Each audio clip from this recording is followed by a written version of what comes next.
Hello everyone, welcome back to my channel. This is Neetu. कैसे हो आप सब? आई होप आप सब। कहते हैं ना कि नसीब से ज़्यादा और किस्मत से पहले किसी को नहीं मिलता है। इससे रिलेटेड ही मैं आपको एक छोटी सी स्टोरी सुनाना चाहती हूँ, जिससे ये पता लगेगा कि बहुत सी चीज़ें ऐसी होती हैं जो लाइफ में हम चाहते हैं कि हमें मिले और वो मिलती नहीं है, और क्यों नहीं मिलती हैं वो हमें। एक बार एक पंडित होता है, उसकी इकलौती बेटी होती है। वो विवाह के योग्य हो जाती है जब शादी के लायक, तो उसके लिए उसके पिता एक बहुत अच्छा दामाद ढूंढते हैं जिसका व्यापार बहुत अच्छा है और बहुत अच्छी आमदनी थी। अब वो विवाह कर देते हैं उसका, लेकिन क्या होता है, थोड़ा थोड़ा समय बीतता जाता है और दामाद को क्या हो जाता है, बुरी आदतें लग जाती हैं, बुरी लतें लग जाती हैं। वो बीमारी जो उनसे उसको बुरी लतें लगती हैं, उस बुरी लतों के कारण क्या होता है, जो उसका व्यापार होता है, जो उसकी आमदनी होती है, धीरे धीरे घट घट के उनकी क्या हो जाता है, घर में खाने की कमी आ जाना शुरू हो जाती है।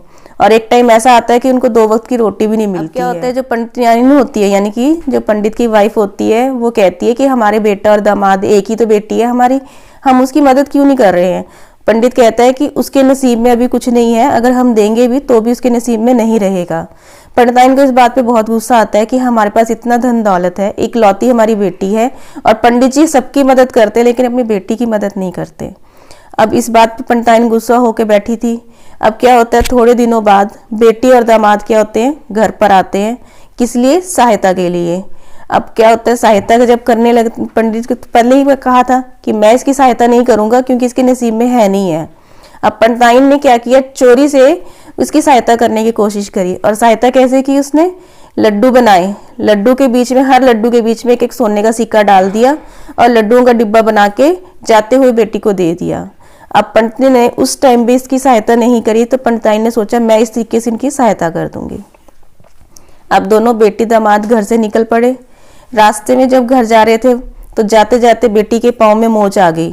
अब रास्ता बहुत लंबा था। दामाद सोचने लगा कि मैं इसको इतने लंबे रास्ते में ऐसे मोच वाले पैर से कैसे लेके जाऊंगा।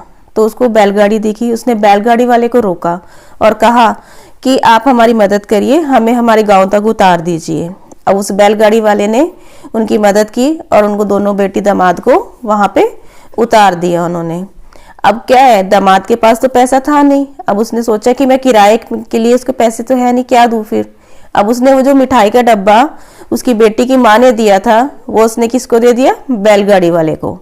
अब बैलगाड़ी वाला क्या करता है, वो उस रास्ते में जाता जाता सोचता है मुझे कोई पैसा तो मिला नहीं है, इन लड्डुओं के डब्बों का मैं क्या करूंगा, मेरे घर में खा के कौन सा सबका पेट भर जाएगा, इसको हलवाई को दे देता हूँ, 4 पैसे मेरे भी अब काम आ जाएंगे। अब वो जाता है हलवाई के पास।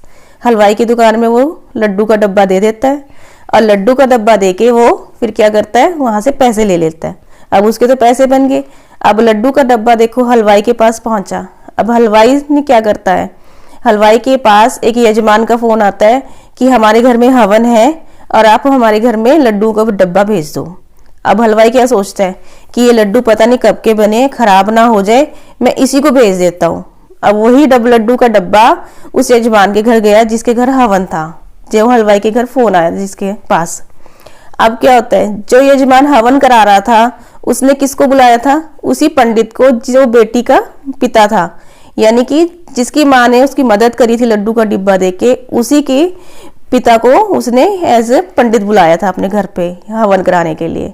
अब क्या होता है, जब हवन संपूर्ण हो जाता है, अब जब पंडित जी जाने लगते हैं तो वो यजमान क्या करता है, वही लड्डू का डब्बा पंडित को दे देता है। अब पंडित दक्षिणा लेके और लड्डू का डब्बा लेके घर पहुंचते हैं। अब वो पंडिताइन को दिखाते हैं। जब पंडिताइन वो लड्डू का डब्बा देखती है तो वो रो पड़ती है एकदम। तो पंडित कहते हैं तुम क्यों रो रही हो। वो कह रही है कि आपने बिल्कुल सही कहा था कि हमारी बेटी के नसीब में है नहीं है।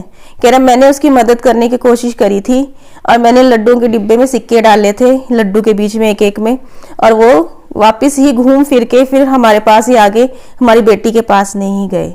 तो फ्रेंड्स, ऐसा ही होता है हमारी लाइफ में भी, जो हमारे नसीब में होता है ना वो हमारे पास अपने आप आ जाता है, और जो नहीं होता ना हम जितनी मर्जी कोशिश कर ले वो हमारे पास रुकती नहीं है। Thanks friend for watching the video.